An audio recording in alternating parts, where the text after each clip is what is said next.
Hallo liebe Leute da draußen, ich bin's wieder, euer Dave. Heute soll es mal nur ums Thema Vorarbeit gehen, Skizzierung und Vorbereitung der Leinwände oder der Untergründe, die ich benutze, auf was man da genau schauen muss und alles. Der liebe Mario hat mich eben gefragt bei YouTube in den Kommentaren, wie ich das so mache oder was ich da genau benutze, und das werde ich euch einfach mal zeigen, was ich da so genau mache. Ist gar kein Hexenwerk. Und dafür würde ich sagen, wechseln wir zum Maltisch und dann gehe ich eben noch ein bisschen auf andere Untergründe noch ein. Dann haben wir das Thema damit gleich auch noch mit abgedeckt. Und wie gesagt, viel Spaß dabei und ab zum Maltisch. So, da sind wir am Maltisch und meine Bilder sind ja in der Regel immer schwarz und schon vorskizziert. Wenn ich dann anfange, einfach den Prozess lasse ich in der Regel immer aus, weil da will eigentlich keiner dabei zuschauen, ja, oder ich finde es halt nicht so spannend. Spannend für euch ist natürlich trotzdem, wenn ihr das ganze Hobby natürlich machen wollt und da einfach sehen wollt, wie das funktioniert. Ich habe meistens normale Leinwände. Die kennt man aus dem Baumarkt. Oh. Achtung, einmal laut. Einfach so normale Leinwände sind es. Die sind ja schon in der Regel vorimprägniert mit einem leichten Weiß oder so. Ist aber in der Regel nicht so. Ja, ich würde euch da empfehlen, macht immer was drauf, weil die sind in der Regel nicht so gut gemacht. Das deckt in der Regel dann nicht so gut. Das ist fürs Airbrushen einfach nicht so geil, weil wenn man die ein-, zweimal grundiert hat, dann saugt die nicht mehr so stark und es lässt sich besser arbeiten und die Oberfläche ist ein bisschen glatter, ein bisschen smoother. Das ist auch wiederum besser fürs Airbrushen, wenn es nicht ganz so rau ist. Und so komplett nackt würde ich sie quasi nie benutzen. Auch wenn sie weiß wäre, würde ich sie wahrscheinlich einfach dann mit Weiß einmal grundieren oder zweimal, damit trotzdem eben die nicht so rau ist und dann einfach nicht mehr so stark saugend. Was nehme ich denn dafür?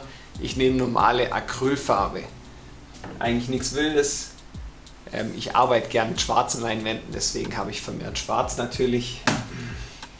Hier habe ich jetzt oben ein Schwarz aus dem Discounter. Ist nicht so zu empfehlen, da lieber ein bisschen hochwertigeres nehmen. Die muss ich mehrfach benutzen zum Überstreichen, damit die gescheit deckt. Das werde ich das nächste Mal nicht machen. Davor hatte ich eine ganz gute Farbe, ich glaube sogar auch von Schminke. Und die werde ich mir auf jeden Fall wieder hertun, weil die deckt wenigstens dann beim Streichen beim ersten Mal und ist nicht so ein Krampf. Ja, und die trage ich eigentlich ganz normal mit dem Pinsel auf. Ich schaue halt, dass es nicht zu dick ist, damit es nachher nicht so richtige Flecken gibt. Ja, das wäre nämlich richtig scheiße oder so wellig wird. Das sieht nachher richtig kacke aus, sondern einfach schön ein paar Mal streichen, damit die schön einzieht, und dann, wenn sie noch nicht ganz deckt, einfach dann den Vorgang wiederholen und dann ist die in der Regel meistens so schwarz oder halt in der Farbe, die ihr sie wollt. Und das ist eigentlich schon, was bei Leinwänden ist, eigentlich schon alles. Da mache ich eigentlich gar nicht mehr viel. Da belasse ich es dann eigentlich dabei. Und ja, zum Vorzeichnen eigentlich ganz klassisch. Bei den weißen Leinwänden nehme ich einfach einen Bleistift, um es sichtbar zu machen, und bei den schwarzen Leinwänden nehme ich eigentlich von Faber-Castell immer den Weißstift. Der ist eigentlich ganz hochwertig und ganz cool, der funktioniert sehr gut und mit dem skizziere ich dann quasi auf den schwarzen Leinwänden vor. Es blutet eigentlich nie, also die Stifte und Bleistifte blutet meistens selten durch, wenn man da mit mehreren Schichten arbeitet, sowieso nicht. Also ist mir noch nicht so aufgefallen oder passiert, also die kann ich auf jeden Fall empfehlen. Die werden gut überdeckt, auch der Bleistift eigentlich. Da ist jetzt kein spezieller, ist halt oben einer, aber da deckt die Airbrush-Farbe eigentlich immer, also die Schminkefarbe. Bei den anderen kann ich das nicht so sagen. Ja, und das ist eigentlich, was es Grundieren und Vorbereiten der Leinwand angeht, eigentlich schon alles. Ich streiche sie halt ein-, zweimal ein, bis sie schön deckend ist, bis ich das Gefühl habe, sie saugt nicht mehr so stark. Und dann komme ich eigentlich schon zum Aufzeichnen. Und da hole ich noch kurz was her und dann machen wir kurz einen Schnitt, dann sind wir gleich wieder da. So, zum Aufzeichnen oder Fortskizzieren. Ich bin leider kein begnadeter super Freihand-Vorzeichner, da bin ich ganz ehrlich. Das habe ich noch nie so gut gekonnt. Ich kann zwar schon aus dem Kopf zeichnen, aber nicht mit so einer Präzision, wie ich es nachher gerne haben möchte oder brauche für meine Projekte. Und fürs Auftragen der Bilder, die ich benutze, nehme ich tatsächlich einen Beamer. Und zwar ist das einer von Optoma. Die sind recht gut, sind auch recht teuer.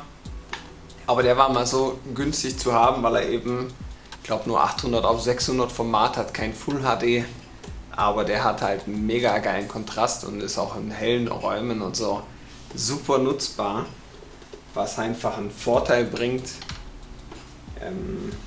fürs Aufzeichnen. Also ich benutze tatsächlich den Beamer und streame es dann auf die Leinwand oder auf andere Oberflächen, die ich dann brauche, und zeichne dann eben mit dem weißen Stift oder dem Bleistift die ganzen Sachen eben nach, damit ich so eine grobe Skizze habe. Und da stimmen halt einfach die Proportionen dem Bild entsprechend dann halt hundertprozentig. Und das ist für mich einfach eine recht einfache und schnelle und gute Art, das vorzuskizzieren. Ich kenne viele, die das von Hand, Freihand machen können. Habe ich vollen Respekt vor, ja. Dauert mir ehrlich gesagt zu lang, da bin ich auch nicht so gut. Wie ich schon gesagt habe, einfach, das braucht sehr viel Übung und sehr viel Skill und oft habe ich da weder die Ruhe noch die Zeit. Und deswegen greife ich da zum Beamer und ich habe mich damit auch mittlerweile sehr gut angefreundet und die Firma Optoma kann ich auf jeden Fall nur empfehlen. Die benutze ich dann auch ganz gerne an den ganzen Autoteilen bei mir, oder so habe ich den auch genommen. Man muss halt natürlich beim Beamer aufpassen, bei gekrümmten Flächen zieht er natürlich dann das Bild und dann stimmen die Proportionen nicht mehr. Also es ist nicht überall einsetzbar. Und ansonsten, wenn ich den Beamer nicht benutze, dann tatsächlich arbeite ich dann Freihand und zeichne dann vor. Wenn ich den Beamer nicht habe und es sehr genau sein soll, dann nehme ich ein Raster. Das kennen auch sicher viele, dass man einfach ein Raster macht und ein Raster dann auf dem Bild und dann einfach das quasi abzeichnet, und dann ist es auch sehr genau, ist aber sehr, finde ich, zeitintensiv. Das habe ich früher sehr oft gemacht, aber ja, dauert mir zu lang und dann habe ich da zu viele. Also beim Airbrushen einfach mit den Rastern, da hatte ich tatsächlich immer öfters das Problem, dass es dann ein bisschen durchgescheint hat, wenn ich dann nicht alles bearbeitet habe, und ja, das war nicht so mein Ding. Wie gesagt, am besten wäre wahrscheinlich komplett Freihand, aber wie gesagt, das ist nicht so meins. Da fehlt mir auch noch ziemlich viel Übung, aber wenn es nicht anders geht, dann mache ich das natürlich auch so. Und ansonsten gibt es natürlich noch die Möglichkeit, Sachen auszudrucken. Das habe ich ganz am Anfang auch gemacht. Und zwar, da hole ich mal schnell was, dann seht ihr das. Boah.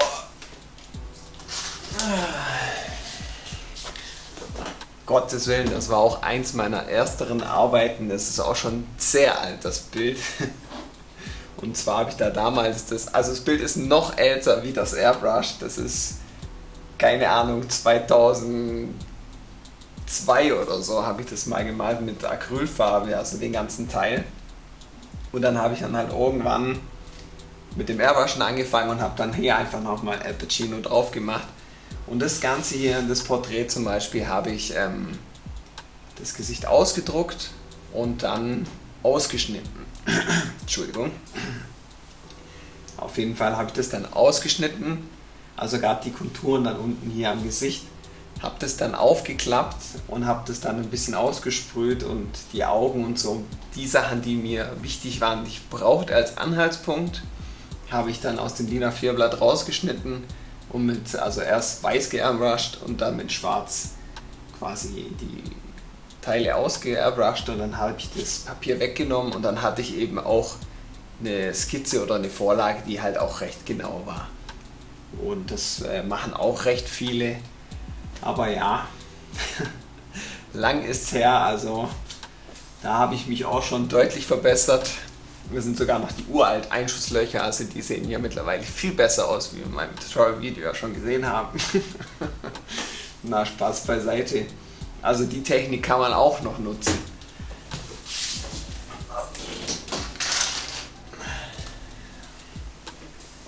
Aber wie gesagt, die Technik ist so ein bisschen, ja, die ist mir zu fummelig. Ich mag da nicht immer am Papier rumschneiden, da bin ich halt auch irgendwie eigen. Bei mir muss halt einfach zack, zack, es muss schnell gehen. Ich will es einfach sauber haben, ich will es genau haben, und da ist für mich halt der Beamer noch immer am besten. Ich werde aber wahrscheinlich, ich versuche eigentlich vermehrt Freihand zu arbeiten, damit ich nicht immer auf den Beamer angewiesen bin, weil das ist dann doch mein Endziel eigentlich, da irgendwann mal hinzukommen. Aber es ist sehr schwierig, also ich habe einen Heidenrespekt, wenn ich immer die ganzen Videos sehe, auch bei YouTube oder Instagram, wenn die Leute da auch Freihand-Porträts rausballern oder Menschen oder weiß der Geier was alles, mega. Aber ich glaube, die Zeit das wird ziemlich viel Zeit dauern, bis ich das mal irgendwann hinkriege. Und deswegen mache ich das doch ganz gerne mit dem Beamer. Also wie gesagt, nochmal zusammengefasst, es ist bei mir gar kein großes Hexenwerk. Ich habe diese Standardleinwand und grundiere die einfach mit Acrylfarbe. Da habe ich jetzt bis jetzt alle möglichen schon ausprobiert und da gab es noch nie Probleme. Da könnt ihr dann einfach, wenn die mit Acrylfarben eingestrichen sind, mit euren Airbrush-Farben eigentlich gut drauf arbeiten, beziehungsweise mit den Schminkefarben auf jeden Fall. Andere Farben groß habe ich nicht ausgetestet, also schon ein paar, aber mit denen war ich nicht zufrieden, deswegen bin ich bei Schminke geblieben und mit denen funktioniert das sehr gut. Und wie gesagt, ich grundiere die und dann nehme ich mir den Beamer zur Hand und skizziere da die Sachen drauf. Und da ich skizziere nicht die Bilder 1:1, sondern ich nehme mir auch manchmal Freiheiten oder kombiniere Sachen oder mache anderes, und da kann ich schon mal ein bisschen auch schon mal sehen, wie das dann ungefähr aussehen wird. Und da finde ich das eigentlich eine ganz coole Sache. Und ja, das ist eigentlich schon alles zu dem Thema. Jetzt machen wir nochmal einen kurzen Schnitt und dann sprechen wir noch ein bisschen über andere Oberflächen und auf was ihr da achten müsst. Und dann würde ich sagen, Schnitt, Schnitt. Und um hier jetzt nochmal ein bisschen auf die verschiedenen Oberflächen und Materialien zu sprechen zu kommen, habe ich einfach mal wahllos ein bisschen in der Bude hier kurz Zeug zusammengesucht, was ich geairbrushed habe, um es euch einfach mal zu zeigen. Man kann eigentlich so ziemlich auf allem airbrushen, was es gibt. Es gibt eigentlich wenig Sachen, auf denen man es nicht kann. Es ist eigentlich nur wichtig, die Sachen immer gut vorzubereiten. Das ist eigentlich A und O. Das ist egal bei den ganzen Sachen hier, was es ist. Es muss einfach nur gescheit vorbereitet sein. Und das ist eigentlich recht einfach. Ihr könnt die ganzen Sachen eigentlich, also hier ist jetzt der Kunststoff Deadpool-Kopf oder das PC-Gehäuse oder der 300-Helm oder sogar hier das Glas oder hinten das Alu-Schild. Ihr könnt eigentlich echt auf allem airbrushen, ihr müsst es halt einfach nur gescheit vorbereiten. Was meine ich damit? Ist es eigentlich nur das Anschleifen oder ja, das Anschleifen eigentlich. Dafür, und da habe ich jetzt natürlich nicht dran gedacht, wo habe ich es denn?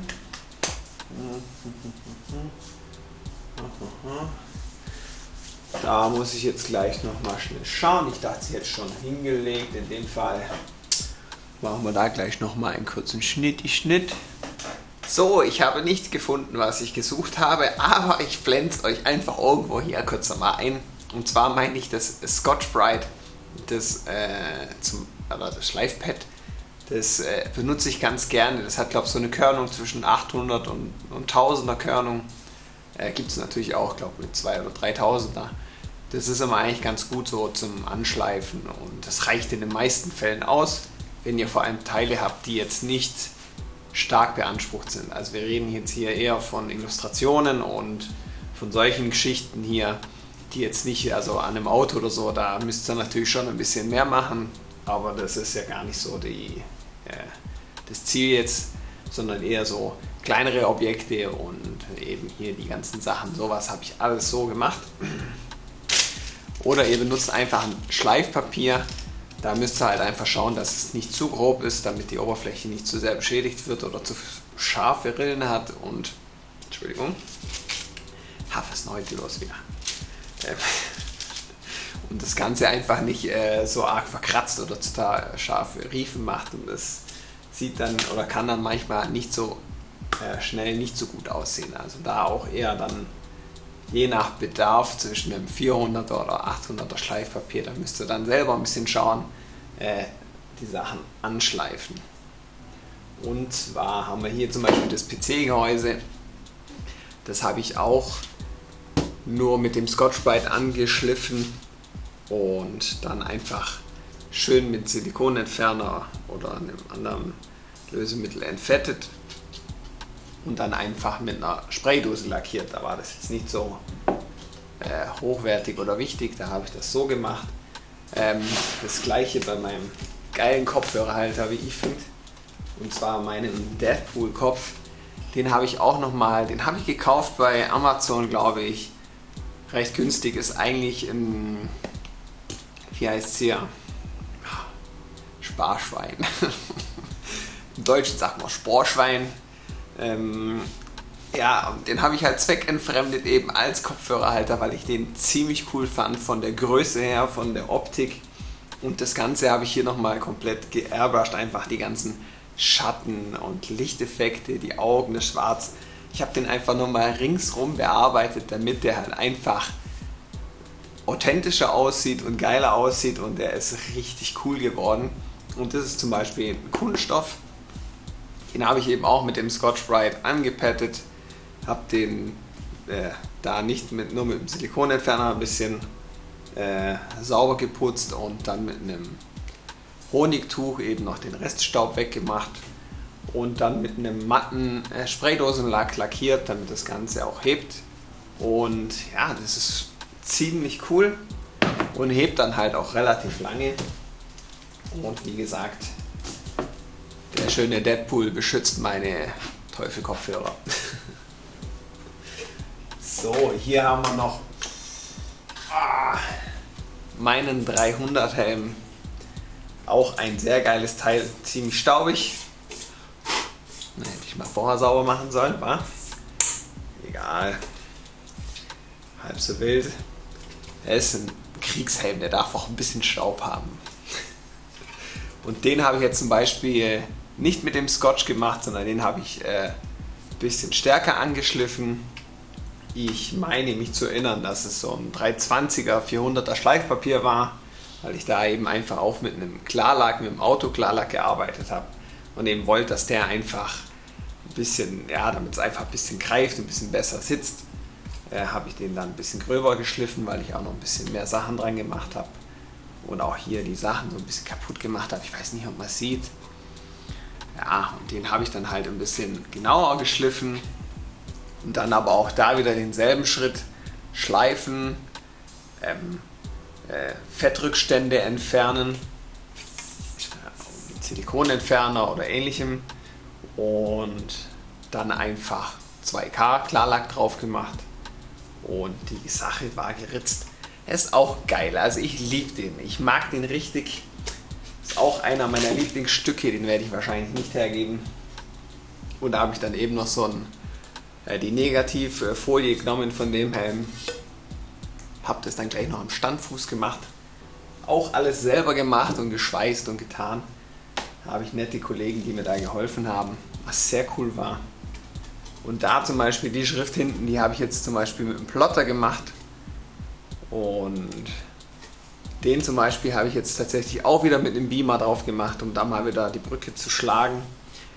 Und das hat auch gut funktioniert. Das ist zwar eine Rundung, aber da ging es dann nach oben hin, habe ich gemerkt, da wird es dann jetzt zieht das Bild lang, da habe ich dann halt einfach freihand weitergemalt. Also es funktioniert auch gut. Also wie gesagt, oberflächentechnisch eigentlich kein Problem, hebt alles gut, wenn man es eben schleift, gescheit reinigt und dann die richtigen Klarlacke oder Lacke drauf macht. Je nach Bedarf, also bei dem Kopf hier oder bei dem Blech, da ist jetzt nicht so eine mega Belastung und alles drauf, da kann es auch mal eine Spraydose sein oder eine 2K Spraydose, also 2 Komponenten Sachen zum Versiegeln bieten sich immer mehr an, weil die sind lösemittelbeständiger und heben einfach länger und ja, also 2K Sachen sind in der Regel immer besser wie 1K Sachen meiner Meinung nach. Und dann kann man sogar mit der Airbrush auch auf Glas airbrushen. Das ist auch ziemlich geil. Habe ich noch so ein schönes edles Holz mal besorgt. Ein Kollege hat das für mich dann schön gehobelt und mir die Nut reingemacht und dann habe ich das Glas da gleich aufgesetzt. Ist sogar beleuchtet, aber die depperte LED hat mal den Geist aufgegeben und bis jetzt habe ich noch nicht so viel Bock gehabt, das zu korrigieren.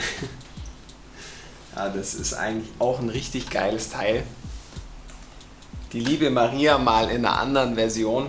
Man sieht es, glaube ich, so ein bisschen schlecht, weil es natürlich aus Glas ist, aber ich glaube, ihr seht es genug. Hier auch Glas angeschliffen, gereinigt, dann habe ich es aufgeairbrushed, was ziemlich schwierig war, weil es null saugt. Ja, das war richtig heftig. Und dann aber auch mit einem 2K Klarlack versiegelt und hebt immer noch wie Sau. Ich habe davor auch noch nicht auf Glas gearbeitet, aber funktioniert mega gut. Finde ich halt geil und man sieht einfach, oder damit will ich einfach nur zeigen, was eigentlich alles airbrushbar ist und es ist eigentlich alles Mögliche zu airbrushen. Das ist irgendwie das Coole daran. Es gibt so viele Einsatzmöglichkeiten. Ihr müsst eigentlich nur, wie gesagt, die Sachen gut vorbereiten, dann habt ihr da eigentlich keine Probleme. Das gleiche hier. Das sind eigentlich alles relativ alte Arbeiten, die ich hier gerade zeige. Die sind sicher schon um die 10 Jahre alt oder so. Bestimmt. Also ein Großteil ist schon recht alt. Und auch hier, das ist jetzt Alu-Dibond-Platte. Ist eigentlich ganz witzig, weil ist ein Schild vom Flughafen gewesen. Da haben die alte Schilder von der Halle, von einem alten Flughafen, also so Werbeschilder runtergeschmissen und wollten die schon im Müll hauen und dann habe ich die mir eben da mitnehmen dürfen und habe die dann einfach zurechtgeschnitten, was eigentlich ganz cool war. Und habe dann die Alu-Dibond-Platten einfach auch nur angescotcht, gereinigt, hier schwarz vorgrundiert und dann, also mit Lack, und dann das Airbrush drauf gemacht und dann nachher wieder versiegelt und dann war das Ding eigentlich ganz cool gelaufen. Hier auch nur mit der Spraydose, zu der Zeit hatte ich nämlich gerade keine andere Möglichkeit. Habe ich dann eine 2K Spraydose genommen.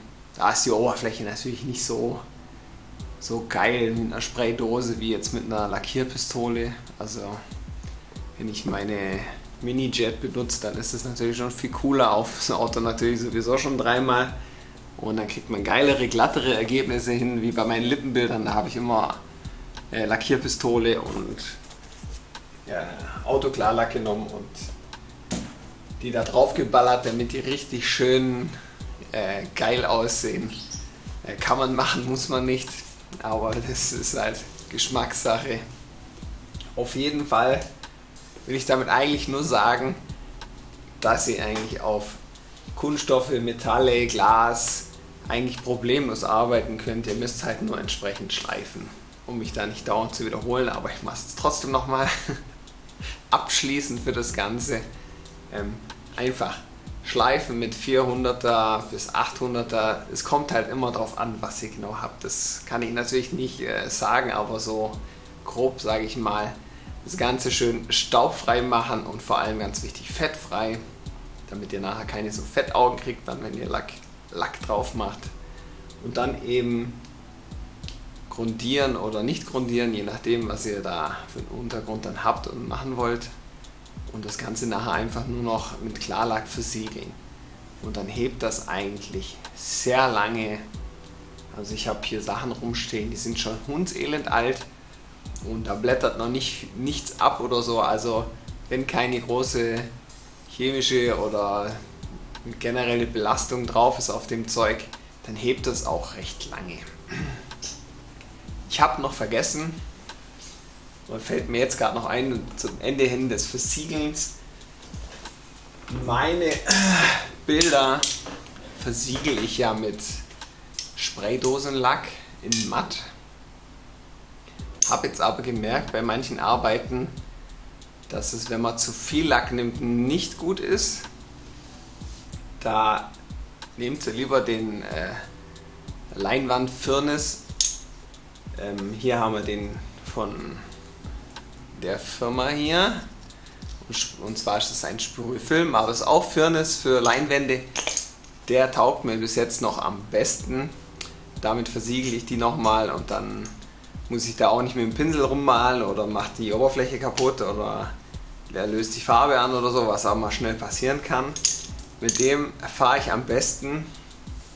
Ich habe ganz viele Bilder mit matten Spraylack versiegelt, um da jetzt nochmal kurz zu sprechen zu kommen.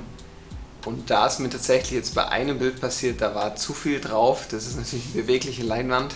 Es wird natürlich durch den Lack recht starr und es ist mir tatsächlich eingerissen und das ist natürlich scheiße, weil das will man nicht haben. Da sind dann natürlich überall Risse drin. Also da ist mit Vorsicht zu genießen, also nehmt besser den Leinwandfirnis, der extra für Leinwände ist. Der versiegelt nämlich und lässt die Farbe nochmal den Kontrast erhöhen und macht es einfach UV-beständig und dann können Sie die auch mal abwischen oder so, wenn die staubig sind und dann passt es. Ich zeige euch jetzt mal kurz das Bild, wo es gerissen ist, wo es mir vor kurzem aufgefallen ist. Da bin ich kurz mal weg.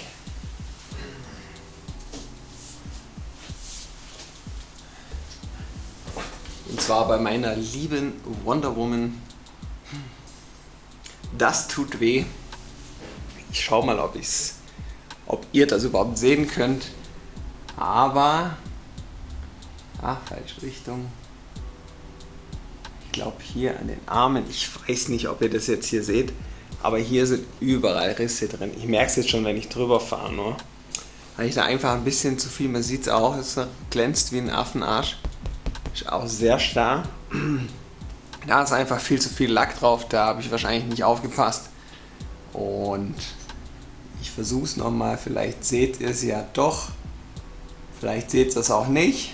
Dann schaut ihr eine mega close Leinwand einfach nur an. Aber da sind halt ein Haufen Mikrorisse und Risse drin und das ist scheiße. Das will ich nicht, das wollt ihr nicht. Also wenn ihr es mit einem matten Lack versiegelt, es machen viele, also ich habe schon viele gesehen, die das mit der Airbrush-Illustrationen machen und es ist eigentlich auch zu 90% nicht so schlimm, aber kann wie in dem Fall hier jetzt Alter auch mal in die Hose gehen.